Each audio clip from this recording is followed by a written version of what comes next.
అందరికీ నమస్కారాలు. ప్రత్యేకంగా ఈరోజు జిఎఫ్ఎస్టి తరపున డైరెక్టర్ జిఎఫ్ఎస్టి ఎస్పీ టక్కర్ గారు, డైరెక్టర్ కుటుంబరావు గారు, సిఇఓ సంజయ్ గుప్తా గారు, ఎగ్జిక్యూటివ్ వైస్ చైర్మన్ రామ్నాథ్ గారు, సహచార మంత్రివర్గ సభ్యులు అచ్చెన్నాయుడు గారు, అదే మరి శ్రీనివాస్ గారు, గౌరవ శాసనసభ్యులు రామ్మోహన్ రావు గారు, చీఫ్ సెక్రటరీ గారు, అదే మరిగా అగ్రికల్చర్ సెక్రటరీ రాజశేఖర్ గారు, ఈరోజు వివిధ రంగాలకు సంబంధించిన చాలామంది వచ్చారు. మీరు 2 రోజులుగా 3వ రోజు ఇది జిఎఫ్ఎస్టి ఆధ్వర్యంలో మీరు ఒక మాటలో చెప్పాలి మేఘో మదనం చేశారు. ఇక్కడ ఫస్ట్ టైం డిబేట్ చేయడమే కాకుండా మీ అనుభవాలు అవన్నీ క్రోడీకరించారు.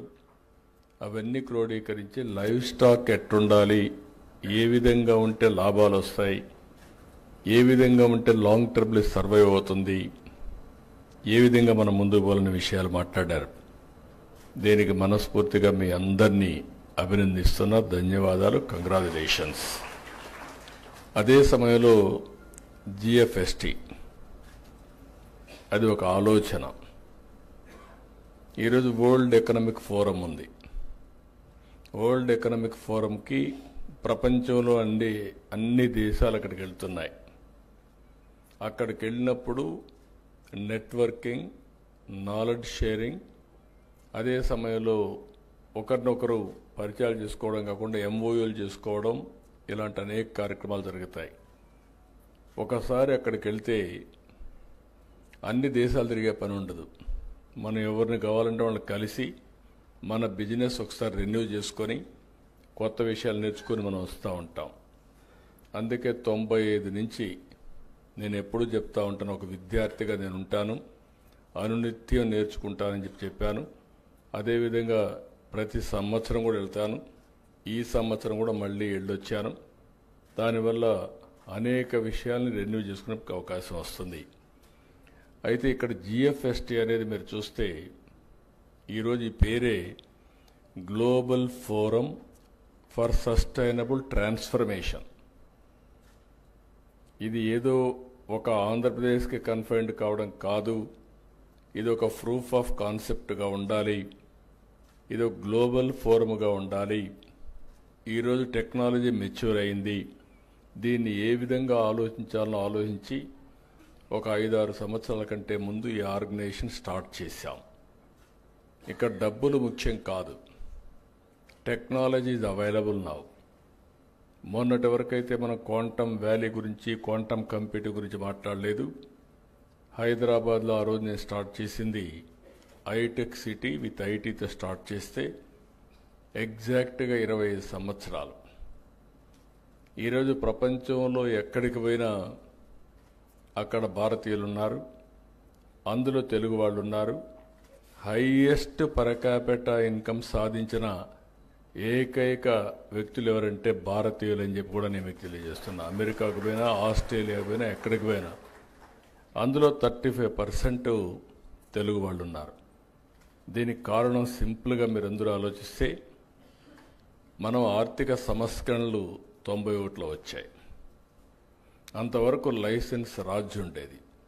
ఏ పని చేయాలన్నా గవర్నమెంట్ పర్మిషన్ ఇస్తేనే ఆ పని చేసేవాళ్ళం. ఎప్పుడైతే ఆర్థిక సంస్కరణలు వచ్చాయో లిబరలైజేషన్ స్టార్ట్ అయింది. అదే సమయంలో మన దేశంలో ఐటీ అప్పుడప్పుడే ఎవాల్వ్ అవుతుంది. దాన్ని మనం అడ్వాంటేజ్గా తీసుకున్నాం. అంటే ప్రపంచంలోనే ఐటీ ఫస్ట్ మూవర్ అడ్వాంటేజ్ తీసుకున్న దేశం, అందులో రాష్ట్రం ఆంధ్రప్రదేశ్ అని చెప్పి కూడా నేను మీకు తెలియజేస్తున్నా. అది అనదర్ అడ్వాంటేజ్. అక్కడి నుంచి 3వ అడ్వాంటేజ్ మీరు చూస్తే డెమోగ్రఫిక్ డివిడెంట్. ప్రపంచంలో యంగ్స్టర్స్ ఎక్కువ ఉండే దేశం భారతదేశం. ఒకప్పుడు నేను ఫ్యామిలీ ప్లానింగ్ మాట్లాడా. ఇప్పుడు నేను పాపులేషన్ మేనేజ్మెంట్ మాట్లాడుతున్నా. ఆ రోజు నేనే చేశా, ఈరోజు మళ్ళీ నేనే చేస్తున్నానంటే భవిష్యత్తును ఆలోచించి ఇలాంటి నిర్ణయాలు చేస్తున్నాం. దీనివల్ల జరిగినటువంటి డెవలప్మెంట్ మీరు ఒక్కసారి చూస్తే, ఎప్పుడైతే ఎకనామిక్ రిఫార్మ్స్ వచ్చాయో పబ్లిక్ ప్రైవేట్ పార్ట్నర్షిప్ వచ్చింది. అంత మునుపు ప్రభుత్వాలు డబ్బులు లేవు, మేమేమి చేయలేము అని చెప్పే దగ్గర నుంచి పబ్లిక్ ప్రైవేట్ పార్ట్నర్షిప్తో ఏ పనైనా కూడా సుజావుగా చేసే పరిస్థితికి వచ్చారు. ఒక రోడ్డు కావాలి, ఒక టెలిఫోన్ సర్వీస్ కావాలి, పవర్ కావాలి, లేకపోతే ఒకటి రెండు కాదు, అనేక సేవలు అందించడం దీంట్లో ప్రారంభమైంది. దీంతో వెల్త్ పెద్ద ఎత్తున క్రియేట్ అయింది, ప్రజలకు సదుపాయాలు వచ్చాయి. ఒకప్పుడు విశాఖపట్నం నుంచి విజయవాడకు రావాలంటే నరక యాతనగా ఉండేది. నేను చీఫ్ మినిస్టర్గా ఒకసారి నెల్లూరుని తిరుపతికి పోవాలంటే ఒక్కొక్క రోడ్డు 5-6 అడుగుల కిందనుండేది. గుంతలు, గోతులు చాలా భయంకరంగా ఉండేటివి. దీనివల్ల ఏదైతే ఇప్పుడు నేషనల్ హైవేస్ చూస్తే one of the best roads వచ్చాయి. ఒక విధంగా చెప్పాలంటే ఒకసారి సంతోషం. మలేషియాని చూశాను నేను ఆ రోజుట్లో. చిన్న దేశం, బుడ్డ దేశం, 2 కోట్ల జనాభా. వాళ్ళది east west corridor 8 lane road. ఇది ఎర్లీ 90s. అది చూసిన తర్వాత మన దేశం ఎందుకు మరి చేయలేకపోతుందంటే, ఆనాడుండే ప్రధానమంత్రితో గట్టిగా పట్టుబడితే, నేను పదే పనిగా చెప్తే లాస్ట్లో ఈయన first road proof of concept వేసాం, నెల్లూరు నుంచి చెన్నై వరకు. ఆ తర్వాత గోల్డెన్ క్వాడ్రిలేటరల్ రోడ్ వచ్చింది. ఇప్పుడు ఏ డిస్ట్రిక్ట్ పోయిన నేషనల్ హైవేస్ వచ్చాయి, బ్రహ్మాండంగా ఇన్ఫ్రాస్ట్రక్చర్ వచ్చింది. దీనివల్ల యూజర్స్ కొంత డబ్బులు పే చేస్తున్నారు. దానివల్ల వాళ్ళకి కంఫర్ట్ వస్తుంది, టైం సేవింగ్, పెట్రోల్ ఆదా అవుతుంది, లేకపోతే రైడింగ్ కంఫర్ట్ వస్తుంది, అనేక బెనిఫిట్స్ వచ్చే పరిస్థితి వచ్చింది. దీనన్నిటి వల్ల బెటర్ లివింగ్ స్టాండర్డ్స్ వచ్చాయి ప్రజలకి, కమ్యూనికేషన్లోనే లేకుంటే ఏ విషయంలో, అన్ని విషయాల్లో. అయితే ఈరోజు మనం గుర్తుపెట్టుకోవాల్సింది, హ్యావ్స్ అండ్ హ్యావ్ నాట్స్ మధ్య డబ్బులుండే వాళ్ళ దగ్గర ఎక్కువ డబ్బులు వెళ్ళిపోతున్నాయి, డబ్బులు లేని వాళ్ళు పేదరికంలోనే ఉన్నారు. ఇవన్నీ ఆలోచించిన తర్వాత ఆ రోజు మేము ఆలోచించింది global forum for sustainable transformation కింద. నాలెడ్జ్ ఉంది ప్రపంచం మొత్తం, టెక్నాలజీ అవైలబుల్ ఉంది. ఊబరైజేషన్ ద్వారా ఎందుకు మనం పొలిటికల్ ఐడియాలజీని, అంటే పబ్లిక్ పాలసీస్ని ఎందుకు ప్రమోట్ చేయకూడదు, ఎందుకు ఆంటర్ప్రెన్యూర్స్ని ప్రమోట్ చేయకూడదని ఆలోచించాం. ఆ ఆలోచన నుంచి పుట్టిందే ఈ జిఎఫ్ఎస్టి. ఇంత మునుపు కూడా నేను కొన్ని ఆర్గనైజేషన్స్ డెవలప్ చేశాను. నాంది ఫౌండేషన్. నేను అమెరికాకు పోతే 95లో ఫస్ట్ టైం అమెరికాలో అందరూ ఒకటి అడిగారు, మీరు సీఎంగా ఉన్నారు, బాగానే ఉంది, మేము ఆ రాష్ట్రానికి సేవ చేయాలనుకుంటున్నాం, దేశానికి సేవ చేయాలనుకుంటున్నాం. ఒకవేళ ఒక్కొక్కసారి అధికారం శాశ్వతం కాదు, శాశ్వతంగా పని చేయాలంటే ఒక ప్లాట్ఫామ్ క్రియేట్ చేయాలంటే, ఆ రోజు నేను మేధావులందరితో మీటింగ్ పెట్టి ఆలోచించి పేరు నేనే పెట్టి రెడ్డి ల్యాబ్స్ అధినేత అంజయ్ రెడ్డి చైర్మన్గా చేశాను. ఆయన చనిపోయే ముందు ఆలోచించి నేను అప్పచెప్పిన బాధ్యత ఆనంద్ మహేంద్రకు ఆయన అప్పచెప్పి ఇది చేశారు. ఈరోజు ఆ ఆర్గనైజేషన్ ఇండియా మొత్తం సర్వీస్ చేస్తూ ఉంది.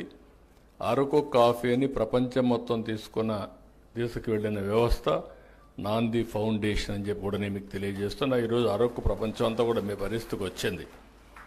ఇలాంటివి అనేక ఇష్యూస్లో మీరు చూస్తే సమాజ హితం కోసం కొన్ని పనులు చేస్తూ ఉంటాం.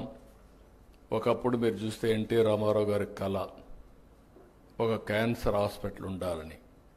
మా అత్తగారు క్యాన్సర్తో చనిపోయారు. ఆ రోజు అమెరికాకు పోయి ట్రీట్మెంట్ తీసుకునే పరిస్థితికి వచ్చాం. అలాంటప్పుడు ఒక క్యాన్సర్ హాస్పిటల్ కానీ ట్రస్ట్ లెవెల్లో పెడితే బాగుంటుందని ఆలోచించి ట్రస్ట్ లెవెల్లో ప్రారంభించారు. దాన్ని బాగా డెవలప్ చేశాం. 10 ఏళ్లకు మునుపు బాలకృష్ణ గారికి ఇస్తే ఈరోజు one of the best cancer hospital in India trust లెవెల్లో వర్క్ చేసేది బసవతారకం క్యాన్సర్ హాస్పిటల్ అని చెప్పి కూడా నేను మీకు తెలియజేస్తున్నా. ఇలాంటివి ఎన్టీఆర్ మెమోరియల్ ట్రస్ట్ స్టార్ట్ చేశాం. నా ఆలోచన ఒకటే, మనం అందరం కూడా తిరిగి సమాజానికి ఇవ్వాల్సిన అవసరం ఉంది. మనం బాగుంటే చాలదు. ఆ ఆలోచనతోనే జిఎఫ్ఎస్టీ తయారు చేస్తే ఇటీవల కాలంలో నేను అధికారంలోకి వచ్చినాక 3వ కాన్ఫరెన్స్ పెట్టారు. ఇప్పుడిప్పుడే నేను ఒకటే చెప్పాను వీళ్ళకి కూడా, నా మీద ఆధారపడద్దండి, దీనికి ప్యాటర్న్ మాత్రం నేను. మీ తెలివితేటలతో మీరు ముందుకెళ్ళాలి. భారతదేశమే కాదు ప్రపంచం మొత్తం మెచ్చుకునే విధంగా మీరు పనిచేసి ఈ పేరు తెచ్చుకోవాల్సిందిగా టక్కర్ గారికి, సంజయ్ గుప్తా గారికి, కుటుంబరావు, రామనాథన్ గారికి ఆదేశించారు. ఆ దిశగా వాళ్ళు పయనిస్తున్నారు. వారికి మనస్ఫూర్తిగా కంగ్రాచులేషన్స్, ఆల్ ది బెస్ట్. బాగా చేస్తున్నారు. ఇప్పుడు కూడా చూస్తే మా పొలిటికల్ మీటింగ్లో హాఫ్ అన్ అవర్ అయితే లేసి వెళ్ళిపోతారు, కానీ ఇక్కడంతా stake holders are very keen. మీరు 3 గంటల నుంచి చూస్తున్నా పోటీపడి పార్టిసిపేట్ చేస్తున్నారంటే it is a very good experience. ఈరోజు మనం పెట్టుకున్న కాన్ఫరెన్స్ మీరు చూస్తే లైవ్ స్టాక్. ఇందులో లైవ్ స్టాక్లో ఇప్పుడే చాలా క్లియర్గా టక్కర్ గారు వీళ్ళందరూ ఎక్స్ప్లెయిన్ చేశారు. ఇందులో మీరు చూస్తే 42 లక్షల మంది లైవ్ స్టాక్ మీద కుటుంబాలు ఆధారపడుతున్నాయి. ఇందులో 3 కేటగిరీస్గా చేశారు వారు. ఆ 3 కేటగిరీస్గా మీరు చూస్తే దగ్గర డిఫరెంట్ కేటగిరీస్ కింద వారు ఒక ఎక్సర్సైజ్ చేసి ఆ 3 కేటగిరీస్ని కూడా కొంత హోంవర్క్ చేసి ఫైనలైజ్ చేశారు. అందులో మీరు చూసినప్పుడు చాలా, అంటే నేను కూడా చూస్తే ఈరోజు 13.5% జిఎస్టిపి కాంట్రిబ్యూషన్ ఒక్క లైవ్ స్టాక్ మీద వస్తుంది. 42 లక్షల మందికి జీవనోపాధి ఈరోజు లైవ్ స్టాక్గా తయారైంది. అందులో మిల్క్ ఒకటి, డైరీ ఒకటి, మిల్క్ తర్వాత పౌల్ట్రీ ఒకటి, దీని తర్వాత మీట్ ఒకటి, ఈ షీప్ కానీ ఇవన్నీ. ఇప్పుడు పిగ్గరి కొద్దిగా అక్కడక్కడ ఉంది. ఇవన్నీ చూసినప్పుడు కామన్ మ్యాన్ అంతా కూడా చాలామంది డైరీ వల్ల కరువు జిల్లాల్లో జీవనోపాధులకు వస్తూ ఉంది. 15 రోజులకు ఒకసారి డైరీ నుంచి డబ్బులు వస్తున్నాయి. ఆ డైరీ నుంచి వచ్చే డబ్బులతో వాళ్ళ జీవనోపాధి కూడా సులభం అవుతా ఉంది. పిల్లలకు స్కూల్ ఫీజు కట్టడం కానీ, లేకుంటే ఫ్యామిలీ మెయింటెనెన్స్ కానీ, ఇవన్నీ చాలా సులభంగా చేసుకునే పరిస్థితి కూడా వస్తున్నారు. ఇలాంటివన్నీ ఆలోచించినప్పుడు వారు ఇచ్చిన డేటా చూసినప్పుడు చాలా సంతోషం. డాష్ బోర్డ్ ఇప్పుడే మనం చూసాం. దగ్గర 3 టైర్ స్ట్రక్చర్ ఒకటి ఎస్టాబ్లిష్ చేశారు. Tier 3, tier 2, tier 1. ఇందులో 23,431 మంది టైర్ 3లో ఉన్నారు. అంటే వాళ్ళందరూ కూడా 1 లక్ష రూపాయల కంటే కిందన ఆదాయం. రెండో టైర్ చూస్తే 46,982 మంది ఉన్నారు. అదే మరి టైర్ 3 చూస్తే 32,244 మంది, ఒక 6-7 లక్షల నుంచి 10 లక్షల వరకు ఆదాయం వచ్చే పరిస్థితి వస్తూ ఉంది. అంటే దీన్ని బట్టి చూసినప్పుడు మనం అందరం కూడా ఆలోచించాల్సింది, వీళ్ళ ఆదాయాన్ని పెంచడానికి ఏం చేస్తే బాగుంటుందనో ఒక ఎక్సర్సైజ్ చేశాం. మీరు ఒకే విషయం మనం గుర్తుపెట్టుకోవాల్సిన అవసరం ఉంది. తెలుగుదేశం పార్టీ ఎప్పుడు కూడా ఆలోచించేది ఒక విజన్తో ఆలోచిస్తాం. ఆ విజన్తో మాటలు చెప్పడం కాదు, చేసి చూపిస్తున్నాం. ఎప్పుడు కూడా తెలుగుదేశం పార్టీ అధికారం ఉన్నప్పుడు 5 సంవత్సరాలకు ఒకసారి రైతు ఆదాయం డబుల్ అవుతా ఉంది. వేరే గవర్నమెంట్లు వచ్చినప్పుడు దాంట్లో 50% కూడా సాధించలేకపోతున్నారు. డైరీలో కూడా అదే మరిగా మీరు చూస్తే గడిచిన 14-19లో దగ్గర 11%, 21% CAGR సాధించాం ఒక డైరీలో. నేను ఆ రోజు కూడా ఒకటే ఆలోచించాను, డైరీ అనేది చాలా ముఖ్యం, జీవనోపాధి అని చెప్పి ఇప్పుడు మాట్లాడిన మిత్రులు చాలామంది మాట్లాడారు. వాళ్ళందరూ చెప్పింది కొన్ని సజెషన్స్ కూడా అప్పుడు ఇచ్చారు. అప్పట్లోనే సైలేజ్ ప్రారంభించాం. అప్పట్లోనే టెక్నాలజీ ఏ విధంగా పెనిట్రేట్ చేయాలనో అగ్రికల్చర్లో చాలా విషయాలు చేశాం. అవన్నీ కూడా రాను రాను ఇదే పరిస్థితి వచ్చింది. ఈరోజు ఇన్ని ఒడుకుదుడుకులు సరిగా చేయకపోయినా ఈ సంవత్సరం మనం చూస్తే 1,69,000 కోట్ల రూపాయలు లైవ్ స్టాక్లో జిఎస్టిపి కాంట్రిబ్యూషన్ ఉంది. ఇది హైయెస్ట్ అమంగ్ ఆల్ సెక్టర్స్. ఒక 10 సెక్టర్లు ఉంటే ఫస్ట్ సెక్టర్ లైవ్ స్టాక్ ఒకటి 1,69,000 కోట్లుంది. దీని తర్వాత హార్టికల్చర్ కూడా చాలా ఫాస్ట్గా గ్రో అవుతా ఉంది. మీరు ఒకసారి చూస్తే 18 లక్షల హెక్టార్లో హార్టికల్చర్ ఉంది. 1,55,000 కోట్ల రూపాయలు జిఎస్టిపి కాంట్రిబ్యూషన్ వస్తుంది. వ్యవసాయం దగ్గర ఇప్పుడు చేసేదే చూస్తే 50 లక్షల హెక్టార్లు వ్యవసాయం చేస్తారు. వాళ్ళ ఆదాయం 51,000 కోట్ల రూపాయలు జిఎస్టిపి కాంట్రిబ్యూషన్ ఉంది. 18 లక్షల కాంట్రిబ్యూషన్ 1,55,000 కోట్లు. 50 లక్షల హెక్టార్ల కాంట్రిబ్యూషన్ 51,000 కోట్ల కాంట్రిబ్యూషన్. అది చూసిన తర్వాత మొన్నే ఆదేశాలు ఇచ్చాను, డబల్ చేయమని. 18 లక్షల హెక్టార్లని 36 లక్షల హెక్టార్లు రాబోయే 5 ఏళ్లు చేస్తే వీళ్ళ ఆదాయం కూడా డబుల్ అవుతుందనే ఉద్దేశంతో ఆదేశాలు ఇచ్చాను. దాని టెక్నాలజీ కూడా ఇంటిగ్రేట్ చేస్తున్నాం. అవన్నీ చేస్తే చాలా వరకు ఉపయోగపడుతుంది. ఈరోజు ఇంకొక పక్క చూస్తే మీరు దేశంలో వ్యవసాయ రంగంలో ఫాస్ట్ గ్రోయింగ్ స్టేట్ ఆంధ్రప్రదేశ్. వ్యవసాయ రంగంలో మనం నెంబర్ 1, దాంట్లో సందేహం లేదు. అయితే ఇక్కడ వచ్చింది ఏంటంటే మీరు గుర్తుపెట్టుకోవాల్సిన 2 ఉన్నాయి. వ్యవసాయ రంగం ఒకప్పుడు ఆంధ్రప్రదేశ్ కూడా వ్యవసాయ రంగమే ఆధారం, అన్నపూర్ణగా పేరుగాంచింది. ఆ రోజు కూడా మీరు ఒకసారి చూస్తే నేను ఆలోచించిన విధానం, వ్యవసాయం ఉండాలి, సర్వీస్ సెక్టర్ అభివృద్ధి కావాలి, ఇండస్ట్రీ కూడా రావాలి. అప్పుడే మనకు రాష్ట్రానికి ఆదాయం పెరుగుతుంది, ఉపాధి అవకాశాలు మెండుగా వస్తాయి. రెండవది, రాష్ట్రం కూడా సంపద సృష్టించుకుంటూ ముందుకు పోయే అవకాశం వస్తుంది. ఈరోజు మీరు చూస్తే తెలంగాణ, అందుకే నేను ఆ రోజు ఆలోచించి సర్వీస్ సెక్టర్కి వెళ్ళాం. ఈరోజు తెలంగాణ చూస్తే మీరు 67% సర్వీస్ సెక్టర్ ఉంది, అగ్రికల్చర్ 14% ఉంది. ఇంకొక పక్కన ఇండస్ట్రీ 21% మిగిలింది ఉంది. ఆంధ్రప్రదేశ్కి వస్తే సర్వీస్ సెక్టర్ 46% తగ్గిపోయింది, 44% ఉంది.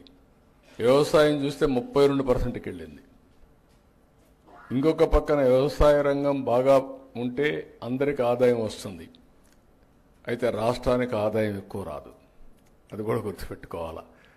తెలంగాణలో హైదరాబాద్ వల్ల 75% గవర్నమెంట్ ఆదాయం హైదరాబాద్ నుంచే వస్తుంది, సర్వీస్ సెక్టర్ నుంచి వస్తుంది.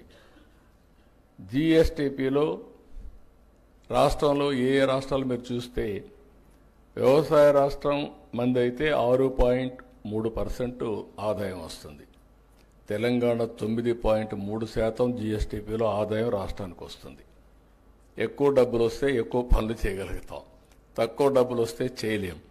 కానీ ఇక్కడ నా సంతోషం ఏంటంటే కనీసం రాష్ట్రానికి ఆదాయం రాకపోయినా రైతులకు ఆదాయం వస్తే రైతులు బాగుపడతారనే ఉద్దేశంతో ఈరోజు వినూత్నంగా ఆలోచిస్తున్నాం. మీరందరూ గుర్తుపెట్టుకోవాలి, ఫుడ్ హ్యాబిట్స్ మారాయి. ఒకప్పుడు అందరూ రైస్ తినేవాళ్ళు, కొన్ని ప్రాంతాల్లో రాగి తినేవాళ్ళు, కొన్ని ప్రాంతాల్లో జొన్నలు తినేవాళ్ళు. కానీ ఫస్ట్ టైం మన నాయకుడు ఎన్టీ రామారావు గారు వచ్చిన తర్వాత అందరికీ రైస్ ఇవ్వడం మొదలుపెట్టారు. 2 రూపాయల కేజీ బియ్యం వచ్చింది. కరువు ప్రాంతాల్లో అప్పుడప్పుడే రైస్ తినడం ప్రారంభించారు. కానీ ఈరోజు వచ్చిన పరిస్థితులు మారాయి. రైస్ ఎక్కువ తింటే డయాబెటీస్ వస్తుంది. ఫుడ్ హ్యాబిట్స్ దీనివల్ల మారిపోతున్నాయి. ఫుడ్ హ్యాబిట్స్ మీరందరూ కూడా గుర్తుపెట్టుకోవాల్సింది, మనిషి యొక్క ఆరోగ్యం మనం తినే తిండి పైన, మన అలవాట్ల పైన, లైఫ్ స్టైల్స్ పైన ఆధారపడుతుంది. అందుకే చాలా టెక్నాలజీస్ వచ్చాయి, అవన్నీ నేను మళ్ళీ మాట్లాడతాను. కానీ ఈరోజు ప్రపంచం మొత్తం ఆహారపు అలవాట్లు పెరిగి ప్రోటీన్ రిచ్ ఫుడ్కి వెళుతున్నారు. ప్రోటీన్ అంటే మీరంతా కూడా చికెన్, ఫిష్, లేకుంటే ఎగ్స్. మన మిత్రులు చెప్తున్నారు ఎగ్స్ డిమాండ్ తగ్గిందని. కరెక్టే, కానీ ఎడ్యుకేషన్ కూడా అవసరం. కనీసం నేనైతే మార్నింగ్ అయితే బ్రేక్ఫాస్ట్ ఉండదు, ఓన్లీ ఆమ్లెట్ ఉంటుంది. అది నా మొత్తం లైఫ్ స్టైల్లోనే మార్చుకున్నాం. ఈ విధంగా ప్రతి ఒక్కరు కూడా మార్చుకుంటున్నాం. ఒక పక్క ప్రోటీన్ అయిన తర్వాత ఇంకొక పక్క మీరు చూస్తే మిల్లెట్స్ ఇవన్నీ కూడా వస్తున్నాయి బ్యాలెన్సింగ్ కోసం. ఇంకొక పక్కన ఫ్రూట్స్ అండ్ వెజిటబుల్స్ బాగా పెరుగుతున్నాయి. ఈ విషయం కూడా గుర్తుపెట్టుకోవాలి. దీనివల్ల ఇప్పుడు మొత్తం ప్రపంచం అంతా కూడా హార్టికల్చర్కి ఎక్కువ ప్రాధాన్యత వచ్చింది. అందుకే నేను కూడా మొత్తం చేంజ్ చేస్తున్నాను. హార్టికల్చర్కి ఎక్కువ ప్రాధాన్యత ఇచ్చి ఈరోజు మీరు చూస్తే నేను లాంగ్ బ్యాక్ ఆనాటి ప్రధానమంత్రి గారిని కన్విన్స్ చేసి వాజ్పేయి గారిని మైక్రో ఇరిగేషన్ ఎట్టుండాలో నేను ఒక రిపోర్ట్ ఇచ్చాను. ఆ రిపోర్టే ఇప్పటికి కూడా మైక్రో ఇరిగేషన్కు ఒక బైబిల్ మారిగా, ఒక భగవద్గీత మారిగా దాన్నే ఫాలో అవుతున్నారు. అందుకే నేను గర్వంగా చెప్పగలుగుతున్నా, ఈరోజు 5 సంవత్సరాలు ఒక్క రూపాయి కూడా వీళ్ళు ఇవ్వలేదు. మళ్ళీ ఈ సంవత్సరం పికప్ చేశాం. దేశంలో మైక్రో ఇరిగేషన్కి నెంబర్ 1 రాష్ట్రం ఏదంటే దానికి చిరునామా ఆంధ్రప్రదేశ్. 16 లక్షల హెక్టార్లలో మైక్రో ఇరిగేషన్ పెట్టాం, ఆటోమేషన్ పెట్టాం. ఈరోజు మీరు మైక్రో ఇరిగేషన్ వచ్చినాక ఆటోమేషన్ వస్తే యాప్ ద్వారా ఎప్పుడు కావాలంటే అప్పుడు ఆన్ చేస్తారు. ఎంత టైం కావాలంటే అంత టైం నీళ్లు ఇస్తారు. అవసరమైతే నీళ్లు కరెక్ట్గా వెళ్ళలేకుండా చెక్ చేసుకునే టెక్నాలజీస్ వచ్చేస్తున్నాయి. టోటల్ మెకనైజేషన్తో ముందుకు పోయే పరిస్థితికి వచ్చాం. ఇక్కడికి వచ్చినప్పుడు మళ్ళీ నేను అందుకనే అగ్రికల్చర్లో, అలైడ్ ఇండస్ట్రీస్లో ఒక వినూత్నమైన ఆలోచనలు చేస్తున్నాం. ఇవి చేస్తూనే లాజికల్గా తీసుకుపోవడం కోసం మళ్ళీ ఫుడ్ ప్రాసెసింగ్ ఒక ప్రత్యేకమైన శ్రద్ధ పెట్టి ఒక సెక్రటరీని దానికి పెట్టాం. చిరంజీవులు ఇంతకుముందు హార్టికల్చర్ బాగా చేశాడు, ఆయన ఈరోజు ఇన్ఛార్జ్ పెట్టి దీన్ని కూడా ప్రాధాన్యత ఇచ్చామని చెప్పి కూడా నేను మీకు తెలియజేస్తున్నా. అయితే ఇక్కడికి మీరు వచ్చినప్పుడు నేను కొన్ని విషయాలు మీరు చూస్తే కొన్ని సమస్యలు కూడా ఇక్కడ నేను వచ్చినప్పుడు చూశాను. రాబోయేది టెక్నాలజీ యుగం. సమర్థత పెంచుకోవాలంటే అందరూ టెక్నాలజీతో ముందుకు పోవాల్సిన అవసరం ఉంది. ఈరోజు గవర్నమెంట్, నేను ఎప్పుడొచ్చిన టెక్నాలజీ గురించి మాట్లాడుతూ ఉంటాను. టెక్నాలజీ మాట్లాడకపోతే నా మీటింగ్ కూడా కంప్లీట్ కాదు. ఎందుకంటే మీలో అవేర్నెస్ రావాలి. దానికి నేను గర్వంగా చెప్పగలుగుతున్నా. ఈరోజు చాట్ జీపీటీ ఎక్కువ వాడేవాళ్ళు ఎవరున్నారంటే ఇండియన్స్, అందులో ఎక్కువ ఎవరున్నారంటే తెలుగు వాళ్ళు ఉన్నారు. దీనికి గర్వపడుతున్నారని చెప్పి మళ్ళీ తెలియజేస్తున్నా. ఏ కూడా అడాప్ట్ చేసుకుంటున్నాం. అందుకే ఈరోజు చూస్తే నేను వస్తానే రియల్ టైం గవర్నెన్స్, దీనికి ప్రాధాన్యత ఇచ్చాను. అన్ని డిపార్ట్మెంట్ డేటా అంతా తీసుకొస్తున్నాం. ఈరోజు ఆధార్ ఉంది, it is a game changer. ఇప్పుడు మీరందరూ ఇక్కడికి వచ్చారు, ఎవరు వచ్చారో చూసుకోవాలంటే వీడియోలు తీసేసి కంప్యూటర్లో పెడితే మీ పేర్లు వస్తాయి, మీ అడ్రస్లు వస్తాయి. That is the technology power. అందుకే ఆధార్కు biggest advantage authentication of every citizen. ఆంధ్రప్రదేశ్లో 5,20,00,000 మంది, 5,05,00,000 మంది దాకా ఉన్నారు. అందరినీ ఆధార్ అథెంటికేషన్ చేశాం. ఇండల్లో ఉండే చిన్న పిల్లలు కూడా, పుట్టిన పిల్లలు కూడా చైల్డ్ ఆధార్ పెట్టేశాం. ఇంకా 5 ఏళ్ళు అవుతానే రెగ్యులర్ ఆధార్ వచ్చేస్తుంది. ఇంకొక్క వ్యక్తి కూడా ఆంధ్రప్రదేశ్లో ఇల్లీగల్ మైగ్రేషన్లు కానీ ఆధార్ లేకుండా ఉండే అవకాశం లేదు. రెండోది, ఆ ఇంట్లో ఎంతమంది ఉన్నారో ఆ 5 మందో 6 మందో ఒక ఇల్లు తీసుకొస్తున్నాం. ఆ ఇల్లు ఎక్కడుందో జియో ట్యాగింగ్ చేస్తున్నాం. రేపు ఎప్పుడన్నా వరదలు వస్తే, లేకుంటే ఎప్పుడన్నా విపత్తు వస్తే నేను మెడిసిన్ పంపించాలంటే కంప్యూటరైజ్ చేసి డ్రోన్ ద్వారా ఆ ఇంటి పైన పంపించి మీకు ఫోన్ చేసి చెప్పే పరిస్థితికి వస్తున్నాం. It is possible in technology. అదే సమయంలో అన్ని డిపార్ట్మెంట్లో ఇంటిగ్రేట్ చేసి రాష్ట్ర ప్రభుత్వం కేంద్ర ప్రభుత్వం ఇచ్చే వెల్ఫేర్ అంతా బుక్ చేస్తున్నాం. సో దట్ ఏ ఫ్యామిలీకి ఎంత ఇస్తున్నాం, ఇంకా ఏమేం చేయాలి ఆ ఫ్యామిలీకి, ప్రతి ఒక్క కుటుంబానికి మెరుగైన జీవన ప్రమాణాలు రావాలంటే ఏం చేయాలనో ఈ ఎక్సర్సైజ్ కూడా చేస్తున్నాం. ఇంకొక పక్కన మీరు ఒకసారి చూస్తే ప్రపంచంలో నాలెడ్జ్ అంతా ఉంది. బిల్ గేట్స్తో గేట్స్ అండ్ మెలిండా ఫౌండేషన్తో ఒక ప్రాజెక్ట్ చేస్తున్నాం. కుప్పంతో పైలట్ ప్రారంభమైంది. అది ఎవ్రీ హెల్త్ రికార్డ్ ఆన్లైన్లో ఉంటుంది. మీకు డిజిటల్ హెల్త్ రికార్డ్స్ ఇవ్వబోతున్నాం. జూన్ 15 కుప్పం పూర్తవుతుంది. 6 నెలల్లో చిత్తూరు జిల్లా పూర్తవుతుంది. 2 సంవత్సరాలు రాష్ట్రం అంతా పూర్తవుతుంది. బిల్ గేట్స్ నాకు చెప్పింది, ప్రపంచంలో ఎవరు చేయలేకపోతున్నారు, మీరే చేయగలుగుతారు, మీ మీద నమ్మకం ఉంది. నేను ట్రస్ట్ ద్వారా, ఫౌండేషన్ ద్వారా నేను టెక్నాలజీ నాలెడ్జ్ని తీసుకొస్తా.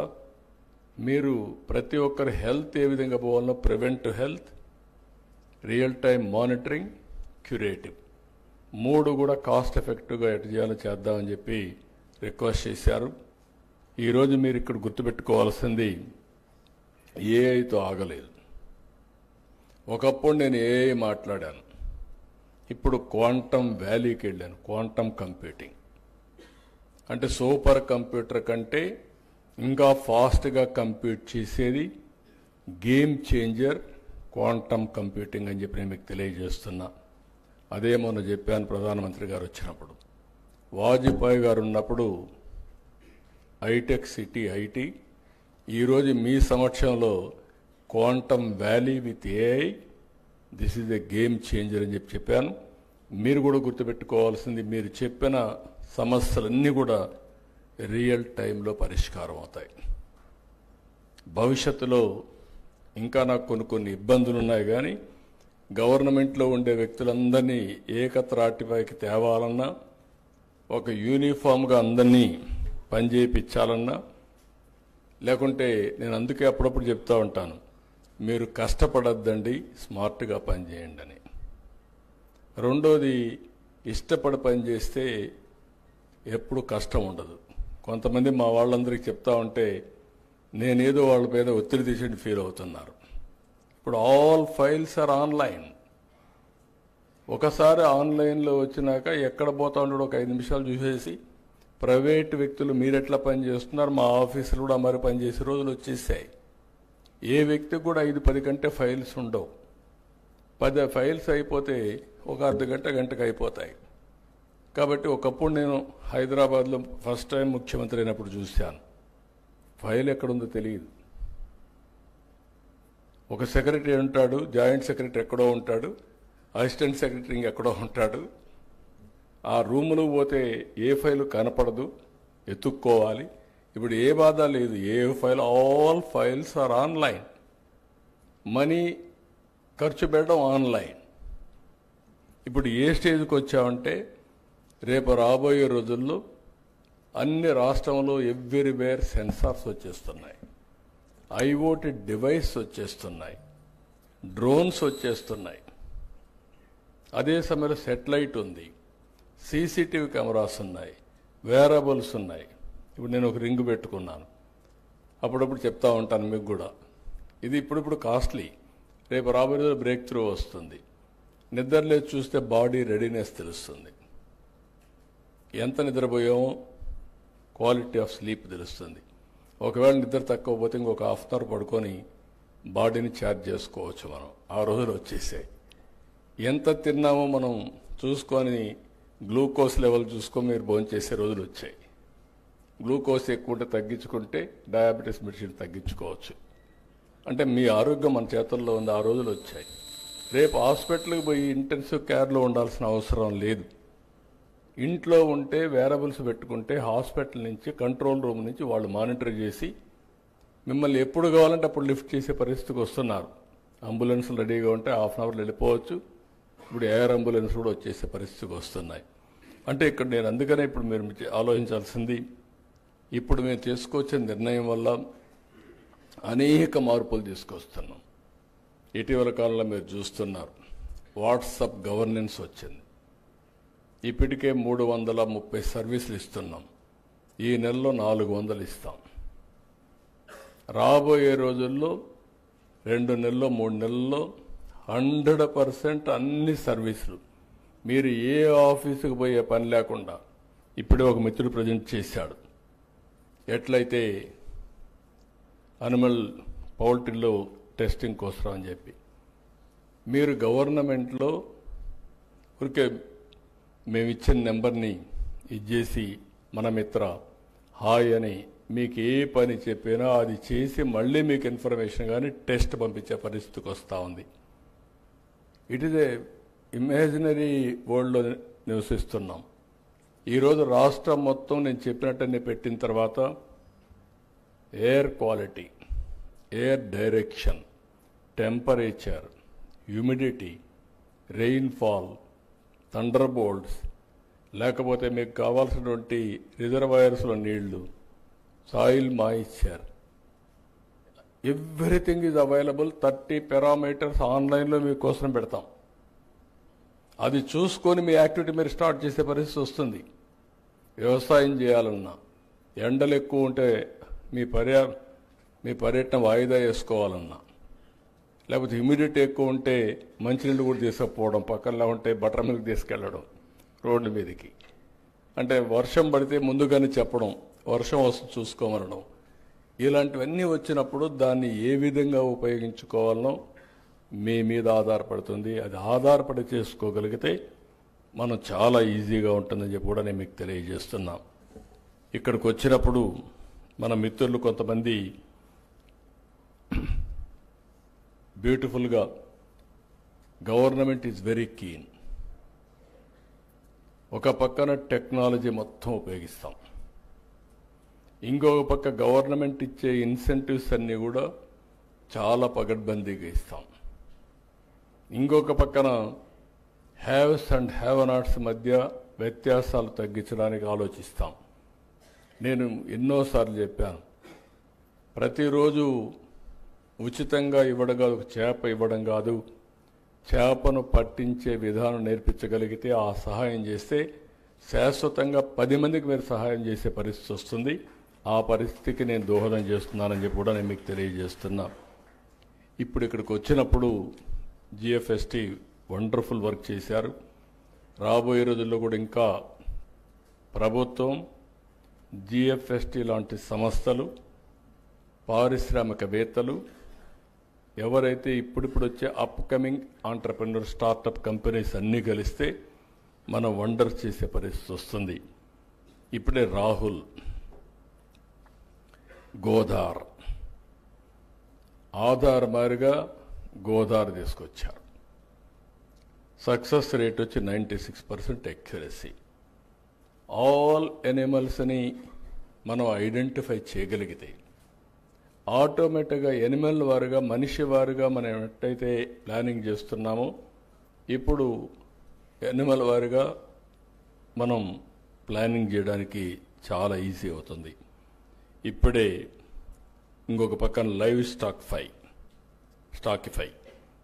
సౌండ్ ఆఫ్ ది బర్డ్ చూస్తే యూ విల్ ఐడెంటిఫై 3 రోజుల దానికి రోగం వస్తుందా లేదా అని. It is possible. మీరు ఫోన్లో మీరు యాప్లో చూస్తే మీ టెంపరేచర్ చెప్పే పరిస్థితి వస్తూ ఉంది. ఇప్పుడు యాప్లో వచ్చేస్తున్నాయి, రేపు ఏమొస్తుందో తెలియదు నాకు. But everything is going on. ఇప్పుడు ఒకప్పుడు మేము చిప్ పెడితే బాడీలో పెట్టాలని ఆలోచించాళ్ళం. ఇప్పుడు వేరబుల్స్ బాడీలో పెట్టక్కర్లేదు, బాడీ మీద ఎక్కడ పెట్టుకున్నా వచ్చే పరిస్థితి వస్తున్నాయి పారామీటర్స్ అన్నీ. కాబట్టి భవిష్యత్తులో ఇంకా ఇలాంటివి వస్తాయి. అయితే అతను చెప్పింది కొంచెం డబ్బులు ఎక్కువ చెప్పాడు. నేను కాదు, మీలాంటి వాళ్ళందరినీ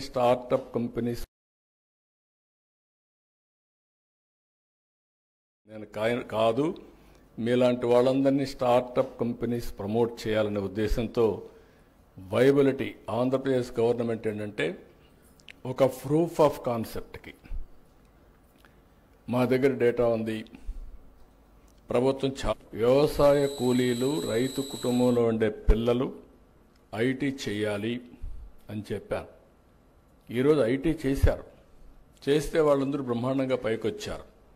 ఈరోజు అందుకే ఇంకొక మెసేజ్ ఇస్తున్నాను నేను. ప్రతి ఒక్క కుటుంబానికి ఒక ఆంట్రప్రెన్యూర్ కావాలి. 1 family 1 entrepreneur. Ratan Tata innovation hub. Ratan Tata ఎందుకు పెట్టానంటే ఆయన చనిపోతానే పెట్టాను. ఎందుకు పెట్టానంటే ఒక స్ఫూర్తి. ఆయన జీవితంలో చాలా సమస్యలు ఫేస్ చేశాడు. వాళ్ళ ఫాదర్ మదర్ డివోర్స్ ఇచ్చుకున్నారు. ఇంట్లో సరిగా చూసే పరిస్థితి కూడా లేకపోతే నాన్నమ్మ అతన్ని పెంచి ఎక్కడికక్కడ నర్చర్ చేసింది. అక్కడి నుంచి ఒక కంపెనీని ఉన్నత స్థాయికి, ఈరోజు టాటా అంటే most respectable company in the country. చాలామంది ఏమనుకుంటే గవర్నమెంట్ సపోర్ట్ ఉంటేనే పనులు అవుతాయి అనుకుంటాం, సంపద సృష్టిస్తాం అనుకుంటాం. గవర్నమెంట్ సపోర్ట్ కాకుండా నీతి నిజాయితీగా ఆనెస్ట్గా ఒక కంపెనీ ఫ్లోట్ చేయొచ్చు. బెస్ట్ కంపెనీని మనం సమాజానికి ఇవ్వచ్చని నిరూపించిన వ్యక్తి రతన్ టాటా. అందుకే నేను ఆయన పేరుతోనే ఈరోజు ఇది పెట్టాం. 5 జోన్స్లో 5 ఇన్నోవేషన్ హబ్స్ పెడుతున్నాం. ఆల్ ఇండస్ట్రీస్ పార్కులు తీసుకొస్తున్నాం కాన్స్టిట్యున్సీకి మినిమం ఒకటని. దీనిపైన మీ అందరినీ నేను ఇక్కడ మీరు చెప్పింది నాలెడ్జ్ ఎకానమీలో ఆంట్రప్రెన్యూర్స్ని ప్రమోట్ చేయడం, టెక్నాలజీ టెక్ ఆంట్రప్రెన్యూర్స్ని, అదే మరి అగ్రికల్చర్ అగ్రి ఆంట్రప్రెన్యూర్స్ని ప్రమోట్ చేయడం, మిగిలిన ఆంట్రప్రెన్యూర్స్ని ప్రమోట్ చేయడం. దీన్ని ఒక పెద్ద కార్యక్రమంగా పెట్టుకున్నాం. అందులో భాగంగానే ఇప్పుడు ఎవరైతే లైవ్ స్టాకిఫై చెప్పారో వారిని పూర్తిగా ప్రోత్సహిస్తాం. ఒకేసారి మీరు రేటు పెంచేస్తే మీరు కూడా పైకి రారు. అట్లా కాకుండా కొంత నష్టం నువ్వు భరించాలా, కొంత నీకు ఇన్సెంటివ్ గవర్నమెంట్ ఇవ్వాలా, ఫార్మర్కి కూడా కొంత నామినల్గా ఇచ్చి, ఫార్మర్కి కూడా పూర్తిగా ఫ్రీగా ఇస్తే దాని విలువ తెలియడం లేదు. కాబట్టి వాళ్ళకు కూడా కొంచెం విలువ ఎప్పుడే ఐడెంటిఫై చేసుకుంటూ అవుతుంది, ఉపయోగించుకుంటారు. దీన్ని వర్కబుల్ మోడల్కి తీసుకొద్దాం. ఆ వర్కబుల్ మోడల్కి వస్తే ఇది సర్వైవ్ అవుతుంది. అందుకే ఒక జిల్లా పైలట్గా చేయమన్నాను. చేసిన తర్వాత ఇద్దరికి ఒక జిల్లా ఇచ్చాం. ఒక జిల్లా పైలట్గా ఇచ్చి వాళ్ళు చేసింది చూసిన తర్వాత ఇంకా ఏదైనా ఉంటే మీరు రీసెర్చ్ చేసుకోండి. నేను రాష్ట్రంలో ఉండే యువతందరికీ విజ్ఞప్తి చేస్తున్నా, మనం రాబోయే రోజుల్లో వెరీ వెరీ ఇన్స్పైరింగ్ టైం. మీరు ఏ డెసిషన్ కావాలన్నా సరైన నిర్ణయం అవునా కాదా అని చెక్ చేసుకోవడానికి ఈరోజు ఆర్టిఫిషియల్ ఇంటెలిజెన్స్ ఉంది, రేపు క్వాంటమ్ కంప్యూటింగ్ కూడా వచ్చేస్తుంది. కాబట్టి రైట్ డెసిషన్స్ వస్తాయి. దాన్ని అమలు చేసే శక్తిని మనం తీసుకోవాల్సిన అవసరం ఉంది. ఇంకొక పక్కన బుక్ మై సర్వీస్ కింద ఇంకొక మిత్రుడు ఒక యాప్ కూడా తీసుకొచ్చాడు. అది కూడా ఏవి ఉన్నాయో ఆ క్వాలిటీస్ అని చెప్పారు. నరేంద్ర ఫార్మర్స్ కింద ఉండి నేను కొంతమంది మీ హిస్టరీ చూస్తే ఎక్కడెక్కడో ఐటీ కంపెనీల్లో పనిచేసిన వాళ్ళు ఇప్పుడు వచ్చి వ్యవసాయం చేస్తున్నారు. విదేశాల్లో సైంటిస్టులుగా పనిచేసిన వాళ్ళు ఇక్కడికి వచ్చి వ్యవసాయం చేస్తున్నారు. కొంతమంది ప్రయోగాలు చేసి చేతులు కాలిన పట్టు వదిలిపెట్టకుండా ఇప్పుడు మొత్తం చెప్పి శ్రీనివాస్ లాంటి వాళ్ళు ఆ పని చేస్తున్నారు. ఇవి వినూత్నమైన అనుభవాలు. ఇప్పుడే నరేంద్ర గారు ఒక మాట అన్నారు, ఏదైతే డైరీ షెడ్స్కి ట్యాక్స్ వేస్తున్నారని. ఇప్పుడు నాకు ఇప్పుడే నా నోటీస్కి వస్తూ ఉంది. ఈ మధ్యకాలం నా నోటీస్ కొన్ని వస్తే 5 సంవత్సరాలు జరిగిన విధ్వంసాన్ని స్టెప్ బై స్టెప్ అధిగమిస్తూ వస్తున్నాం. మామూలు విధ్వంసం కాదు, మీరు గుర్తుపెట్టుకోవాలి. 10 లక్షల కోట్ల రూపాయల అప్పు. బ్రాండ్ ఆఫ్ ఏపీ జీరో కూడా కాదు, మైనస్. ఆంధ్రప్రదేశ్ ఆంధ్రప్రదేశ్ నిర్రాం అనే పరిస్థితి, భయపడిపోతున్నారు. అలాంటి దగ్గర నుంచి నా క్రెడిబిలిటీతో మళ్ళీ నేను కన్విన్స్ చేసి ఏమీ కాదు, మా దగ్గర అన్ని పరిస్థితులు బాగున్నాయని కన్విన్స్ చేసుకుంటూ వస్తున్నాం. మొన్నే నాలా కూడా తీసేశాను. చాలా చట్టాలు కూడా రీవ్యాంప్ చేస్తున్నాం. ఏవైతే ప్రజల్ని ఇబ్బంది పెట్టే చట్టాలన్నీ సమీక్ష చేస్తాం, ఇర్రెలవెంట్ తీసేస్తాం. మిమ్మల్ని ఇబ్బంది పెట్టకుండా మీకు కూడా ఓసారి కోరికలు ఎక్కువ ఉంటాయి, అన్నీ మీరే చేయండి సార్ అని. అల్లావుద్దీన్ అద్భుత దీపం ఉంటే అన్నీ చేస్తాను, కానీ నేను సంపద సృష్టించాలి, ఆదాయం పెంచాలి, పెంచిన ఆదాయం నేను చెప్పిన ప్రకారం సంక్షేమ కార్యక్రమాలు సూపర్ 6కి ఇవ్వాలి, మళ్ళీ కొంత డబ్బులు అభివృద్ధి పైన పెట్టాలి. మీలాంటి పారిశ్రామికవేత్తలను కూడా మనం చూస్తే చాలామంది ఇబ్బంది పడుతున్నారు. పౌల్ట్రీ ఇబ్బందుల్లో ఉంది, టెక్స్టైల్ ఇబ్బందుల్లో ఉంది, చాలా ఇండస్ట్రీస్ అన్ని ఇబ్బందుల్లో ఉన్నాయి. వాళ్ళని ఒక్కొక్కరిని కనీసం ఒకసారి డీఫంక్ట్ అయిపోతే మళ్ళీ రివైవ్ చేయలేరు, ఉండే నమ్మకం కూడా పోతుంది. దానికి ఏ విధంగా చేయాలనో అన్ని ఇండస్ట్రీస్ని ఆలోచిస్తున్నా, అవి కూడా రివైవ్ చేస్తామని చెప్పి కూడా నేను మీకు తెలియజేస్తూ, డైరీ షెడ్స్కి ఎక్కడైతే విలేజ్ లెవెల్లో ప్రాపర్టీ ట్యాక్స్ కానీ హౌస్ ట్యాక్స్ కానీ ఇస్తే అవన్నీ ఇమ్మీడియట్గా రద్దు చేస్తామని చెప్పి కూడా ఈ సభాముఖంగా మీకు అందరికీ హామీ ఇస్తున్నా. సెంట్రల్ గవర్నమెంట్ స్కీమ్స్ అన్నీ సిఎస్ అన్నీ ఆన్లైన్లో పెడతాం, రియల్ టైంలో ఎగ్జిక్యూట్ చేస్తాం. అదే మరిగా వెటనరీ సర్వీసెస్, ఆల్ వెటనరీ సర్వీసెస్ని రాబోయే రోజుల్లో వేరే ఎసెన్షియల్ సర్వీస్గా పెట్టి డాక్టర్స్కి ఎట్లయితే ఇచ్చామో ఆ విధంగా వెన్ను కూడా పెడతాం.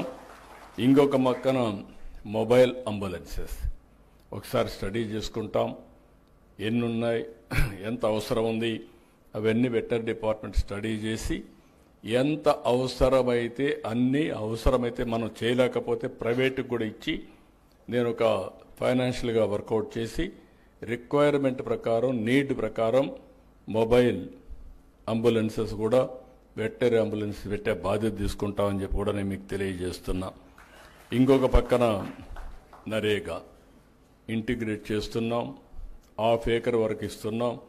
దీన్ని అవసరమైతే డాక్రా సంఘాలకు ఇచ్చి తద్వారా వాళ్ళు తయారు చేసి కమ్యూనిటీ ఫాడర్ డెవలప్ చేసి ఇంటింటికి ఏ విధంగా ఇవ్వాలనో దానికి ఒక ఆర్గనైజేషన్ చార్ట్అవుట్ చేసి మా డిప్యూటీ సీఎం పవన్ కళ్యాణ్ కూడా మాట్లాడి ఆ పోర్ట్ఫోలియో ఆయన దగ్గర ఉంది, ఆయన కూడా చెప్పి దానికి కూడా ఒక ప్రోగ్రామ్ తీసుకొస్తాం. ఈ సంవత్సరం నుంచే వీలైనంత తొందరలోనే ప్రతి ఒక్క రైతుకి నరేగా ద్వారా ఫాడర్ సప్లై చేసే కార్యక్రమానికి కూడా శ్రీకారం చుడతాం. దాన్ని వీలైతే నెక్స్ట్ లెవెల్కి సైలేజ్ కూడా ఎట్లా డెవలప్ చేయాలనో చేస్తామని చెప్పి కూడా నేను మీకు తెలియజేస్తున్నా. ఇంకొక పక్కన స్టూడెంట్స్ ఇంటిగ్రేషన్, ఎప్పుడు కూడా స్టూడెంట్స్ అనేవాళ్ళు క్షేత్రస్థాయిలో ఇంటిగ్రేట్ కావాలి, చాలామంది కావడం లేదు. ఇక్కడ ఇంటర్న్షిప్ పెట్టి మొత్తం మీలాంటి ప్రోగ్రెసివ్ ఫార్మర్సే కాకుండా ఫార్మర్స్తో అనుసంధానం చేసేదానికి దీని మీద ప్రాజెక్ట్స్ తయారు చేసే విధంగా వాళ్ళకు కూడా బాధ్యత ఇస్తాం. ఫీల్డ్ వర్క్ ఉండాలి, అదే మరి క్లాస్ వర్క్ ఉండాలి, రెండు కూడా అనుసంధానం చేస్తామని చెప్పి కూడా నేను మీకు తెలియజేస్తున్నా. ఇప్పుడే Nagendra Yadav Jammalamadugu 15 sheep farms start చేయించాడు, ఆయన కూడా పెట్టాడు, ఆయన అనుభవాలు చెప్పాడు. ఇంకొక 20 రెడీగా ఉన్నాయి. ఏదైతే NLM one of the best program 2026 close అవుతుంది, 29 వరకు ఎక్స్టెండ్ చేయమన్నారు. అప్ టు మ్యాక్సిమం 1 crore ఇస్తున్నారు, 2 ఏళ్లలో 25 లక్షలు ఇస్తున్నారు, అంటే 50% సబ్సిడీ ఇస్తున్నారు. దానివల్ల మంచి ఫలితాలు వస్తున్నాయి. దీన్ని నేను కూడా ఒకటే హామీ ఇస్తున్నా, చాలామంది బీసీల్లో కుల వృత్తులు చేసుకున్న వృత్తులు పోయినాయి. ఒకప్పుడు గొర్రెలు మేపేది ఈ యాదవుల్లో, అదే మరి కురబా ఎక్కువ గొర్రెలు మేపేవాళ్ళు. నేను మొత్తం చూసేవాడిని. కంబైన్డ్ ఆంధ్రప్రదేశ్లో కూడా గొర్రె ఎక్కడికి పోతే అక్కడికి పోయేవాళ్ళు. ఓసారి గడ్డి లేకపోతే నానా ఇబ్బందులు పడేవాళ్ళు. గొర్రెల మంది ఇప్పుడు కూడా పెడుతున్నారు. ఇలాంటి సమస్యలు చాలా ఫేస్ చేశారు. వాళ్ళకు తెలిసిన వృత్తి అదే. కుమ్మర వాళ్ళు ఓన్లీ కుండలు చేయడం, అదే మరి చేనేత కార్మికులు ఓన్లీ వీవింగే చేయడం, అదే మరి టాడీ ట్యాపర్స్ మొత్తం ఒకప్పుడు కళ్ళు ఉండేది, ఇప్పుడు కళ్ళు లేకపోతే ఇబ్బంది పడడం, ఇలాంటివన్నీ ఉన్నాయి. అందుకే ఇప్పుడు వాళ్ళందరినీ ఆర్థికంగా పైకి తేవడం కోసం ప్రత్యేకమైన కార్యక్రమాలు చేస్తున్నాం. ఇప్పుడు ఈ కార్యక్రమాన్ని వీలైనంత వరకు అదర్స్ చేసుకోవచ్చు, కానీ వీలైనంత వరకు యాదవులకి కురబాలకి ఇవ్వడానికి నేను అన్ని విధాల ప్రయత్నం చేస్తానని కూడా మీకు తెలియజేస్తున్నా. 2029 వరకు ఎక్స్టెండ్ చేస్తాం. ఎప్పుడు కూడా నేను మిమ్మల్ని అడిగేది, ఏ పని చేసినా ఇది లాభమా నష్టమా అని ఆలోచించుకోవాలి. ఈ గొర్రెల పెంపకం కూడా 25% మినిమం లాభం. అదే మరి 50% సబ్సిడీ ఇస్తే 50% వరకు లాభం వస్తుందని చెప్పి ఆయన అనుభవంతో చెప్తున్నారు. దీనికి కూడా మళ్ళీ వెటనరీ ఏ విధంగా ఉండాలి, నేను అనేక సార్లు మేము చూశాను. ఒకప్పుడు గొర్రెలు చాలా చనిపోయేటివి. దానికి కారణం రెగ్యులర్గా డీవార్మింగ్ ఇచ్చేవాళ్ళు కాదు. దానివల్ల చాలా ఇబ్బందులు వచ్చాయి. అందుకే ఇటీవల కాలంలో డీవార్మింగ్ 1 and 3 months ఇవ్వాలని ఒక రూల్ పెట్టుకున్నాం. కంపల్సరీగా ఇస్తున్నాం. దాన్ని ఇంకా స్ట్రీమ్లైన్ చేస్తాం. రైతుల్లో కూడా ఇంకా అవేర్నెస్ తీసుకొస్తామని చెప్పి కూడా నేను మీకు తెలియజేస్తున్నా. ప్రశాంత్ గోడి, ఈయన సుప్రీం హ్యామ్ ఏదైతే పిగ్గరి పోక్ ఎక్స్పోర్టు ఇవన్నీ గురించి మాట్లాడారు. ఇందులో కూడా ఆయన చెప్పిన దాని ప్రకారం 40% ఆదాయం వస్తుందంటున్నాడు. డిపార్ట్మెంట్ 25 to 30% ఆదాయం వస్తుందని చెప్పి వాళ్ళు కూడా చెప్పారు.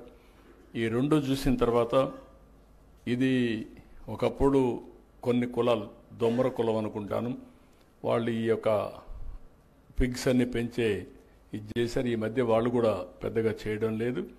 ఎవరైతే ఈ పని చేసుకుంటారో వాళ్ళకి చేయడానికి ఇది కూడా ప్రోత్సహిస్తామని చెప్పి కూడా నేను మీకు తెలియజేస్తున్నా.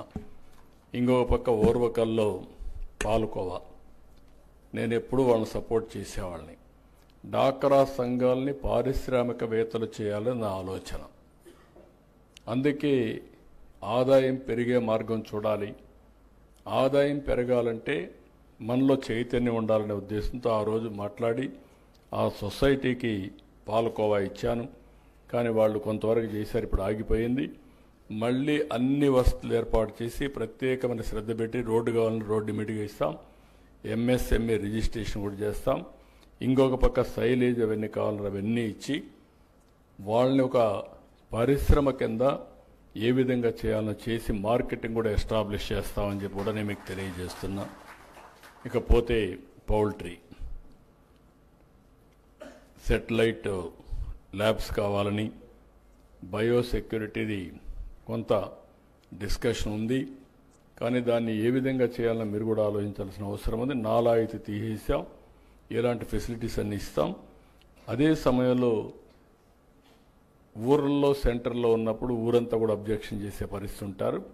బట్ వే ఫార్వర్డ్ ఏ విధంగా చేయాలి, ప్లానింగ్ ఎట్ చేయాలి, అవసరమైతే ఏదైనా కొంత మీకు హెల్ప్ చేసి ఎట్ చేయాలనో అవన్నీ వర్కౌట్ చేద్దాం. ఇంకొక పక్కన సోలార్ కానీ, బయోగ్యాస్ కానీ, కాంపోస్ట్ కానీ, మైక్రో ఇరిగేషన్ కానీ ఇవన్నీ అడిగారు. దానికి కూడా పౌల్ట్రీని కాపాడడానికి ఎలాంటి పాలసీ ఇవ్వాలనో తొందరలోనే మీ అందరితో మాట్లాడి డిపార్ట్మెంట్కి ఆదేశాలు ఇస్తున్నా. వాళ్ళు ఒక ఎక్సర్సైజ్ చేస్తారు. తొందరలోనే పౌల్ట్రీని మళ్ళా రివైవ్ చేయడానికి ఏ విధంగా ముందుకు పోవాలో ముందుకు పోదాం. ఇంకొక పక్క మీరు చెప్పినట్టు ఎగ్ కార్డ్స్ ఒక 1000 వరకు పెడతామన్నారు. దానికి కూడా ఒక ప్రోగ్రాం ఇచ్చి అవసరమైతే ప్రభుత్వం కూడా ఏదైనా చేయగలిగితే అవి కూడా తీసుకొని ఎంప్లాయ్మెంట్ జనరేషన్, హైజీనిక్ కండిషన్స్ పెట్టి దీన్ని లాజికల్గా తీసుకెళ్దాం. హెల్తీ ఫుడ్ కింద లాజికల్గా తీసుకెళ్దాం. అదే సమయంలో మెయిజ్ ఒకటి ప్రొడక్షన్ పెంచాల్సిన అవసరం ఉంది. ఈసారి నీళ్లు కూడా ఇవ్వడానికి అవకాశం ఉంది. దీనిపైన ప్రత్యేకమైన శ్రద్ధ పెట్టి మెయిజ్ ప్రొడక్షన్ కూడా ముందుకు పోతామని చెప్పి తెలియజేస్తున్నా. ఇక్కడికి వచ్చినప్పుడు మైక్రో ఇరిగేషన్, డైరీకి కూడా వర్తింపజేస్తాం. ఫార్డర్ డెవలప్మెంట్ కూడా వర్తింపజేస్తాం. ఈ సంవత్సరం 2,50,000 ఎకరాల్లో మైక్రో ఇరిగేషన్ ప్రాధాన్యత ఇచ్చాం. ఆటోమేషన్ కూడా వస్తుంది. అవసరమైతే ఈ క్యాటిల్ డెవలప్మెంట్ కానీ డైరీ డెవలప్మెంట్లో దీనికి కూడా సపోర్ట్ ఇస్తాం. ఇప్పుడే పద్మ గారు అయితే అలాంటి వాళ్ళని చూస్తే నాకు గర్వకారణం. ఒక 6 లక్షల రూపాయలు పాలు పోసి డైరీలు సంపాదిస్తున్నారు. 1 కోటి లీటర్స్ సంవత్సరానికి గర్వంగా చెప్తా ఉంది ఆవిడ. 1 కోటి లీటర్స్ నేను అమ్ముతున్నానని. కంగ్రాచులేషన్ ఏమా, 1,00,000 లీటర్లు అమ్ముతానని చెప్పి అంటా ఉంది. కంగ్రాచులేషన్స్. ఇలాంటి ఫార్మర్స్ కూడా తయారు కావాల్సిన అవసరం ఉంది. Is a very good thing. ఇంకొక పక్కన సోలార్ పవర్, ఇప్పుడే మా సిఎస్ గారికి చెప్పాను. సోలార్ పవర్ 10 యూనిట్లు కూడా 10 కిలో వాట్స్ అంటే 1000 యూనిట్ల వరకు మీరు పెట్టుకునే అవకాశం ఉంటుంది. మీకు పర్మిషన్ ఇస్తాం, మీరు పెట్టుకోండి. అయితే సబ్సిడీ మాత్రం 78,000 ఇస్తాం, అంతవరకే ఉంటుంది. కానీ మీరు అంతా మీరు పెట్టుకోండి, మీరు కరెంటు వాడుకోండి. ఆ కరెంటు వాడుకొని మీ కారు కూడా మీరు అంతా మీరు పెట్టుకోండి, మీరు కరెంటు వాడుకోండి. ఆ కరెంటు వాడుకొని మీ కారు కూడా మీరు ఛార్జ్ చేసుకోండి. అప్పుడు దానికి కూడా డబ్బులు కట్టే పని ఉండదు. ఆ విధంగా ఎవరెవరు ముందుకు వస్తే వాళ్ళందరినీ చేసుకోమని చెప్పి స్పష్టంగా చెప్తున్నా. ఇంకొక పక్క గడ్డి పెంచడానికి నేను చెప్పాను.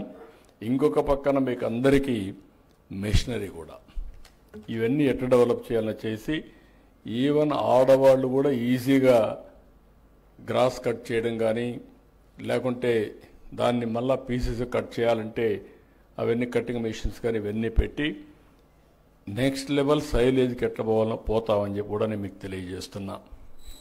ఈరోజు నేను ఇక్కడికి వచ్చినప్పుడు ప్రత్యేకంగా ఈ 3-4 ఇండస్ట్రీస్లో లైఫ్ స్టాక్లో ఫస్ట్ డైరీని లాజికల్గా ఎట్లా తీసుకుపోవాలి, ఫాడర్ సెక్యూరిటీ ఎట్లా ఇవ్వాలి, ఖర్చు ఎట్లా తగ్గించాలి, అనిమల్ హెల్త్ ఎట్లా మెయింటైన్ చేయాలి, దాన్ని ఏ విధంగా మొబైల్ క్లినిక్స్ పెట్టాలి, అల్టిమేట్గా ఏ ఎనిమల్ కూడా ఇబ్బంది లేకుండా ఈవెన్ ఏదైతే ఆర్టిఫిషియల్ ఇన్సెమినేషన్ దగ్గర నుంచి సెక్స్ ప్రిఫరెన్షియల్ ఇన్సెమినేషన్ దగ్గర నుంచి ఇవన్నీ కూడా ఏమేం చేయాలనో అవన్నీ వర్కౌట్ చేస్తాం.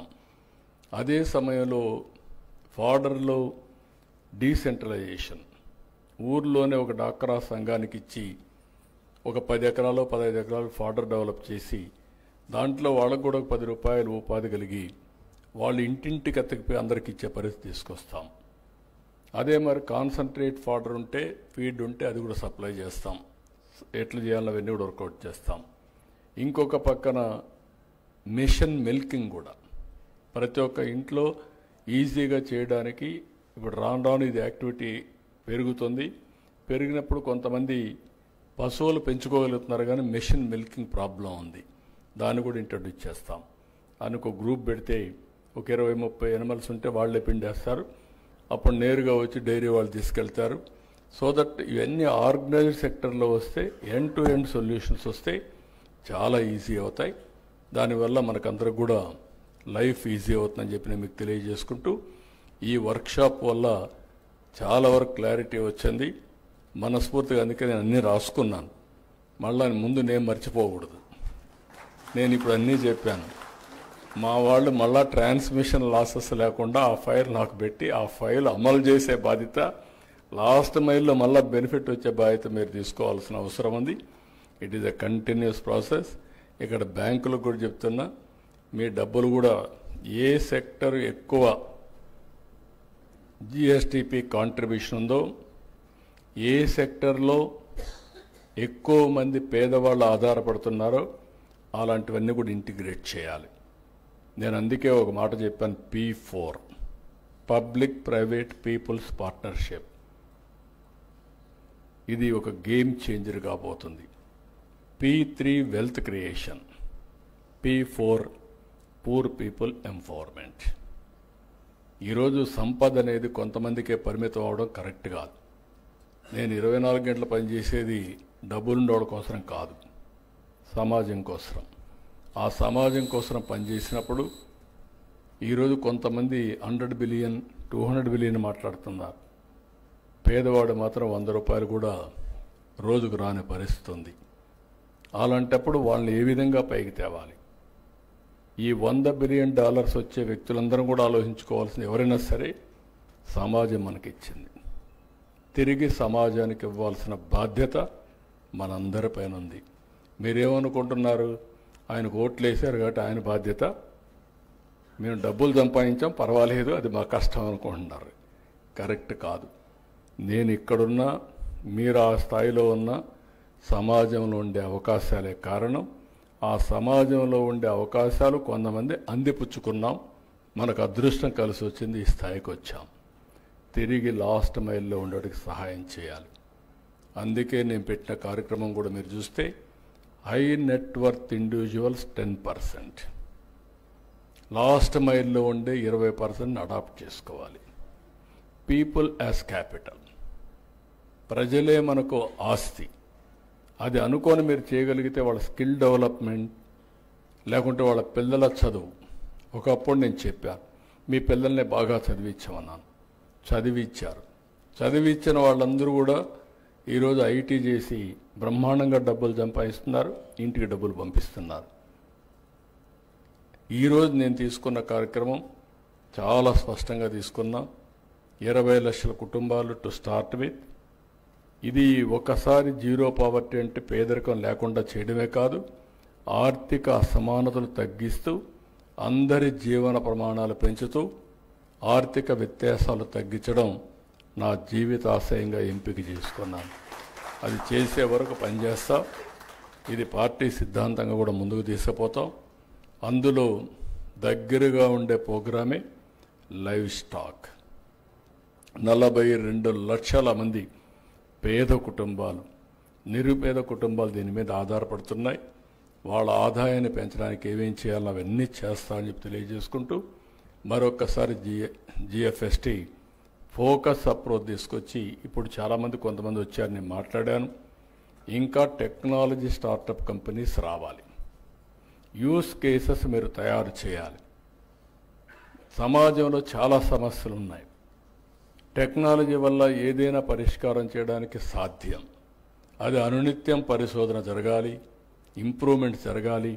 దానికి మీరందరూ దోహదం చేయమని మరొక్కసారి కోరుకుంటూ, wonderful experience with all these things. మనస్ఫూర్తిగా ప్రతి ఒక్కరిని అభినందిస్తూ, మీకు లేట్ అయింది, ఇప్పటికే 2 గంటల 40 నిమిషాలు అవుతోంది, అయినా కూడా మీరు ఇంత శ్రద్ధ పెట్టారంటే మనస్ఫూర్తిగా మిమ్మల్ని అభినందిస్తూ అందరికీ నమస్కారాలు.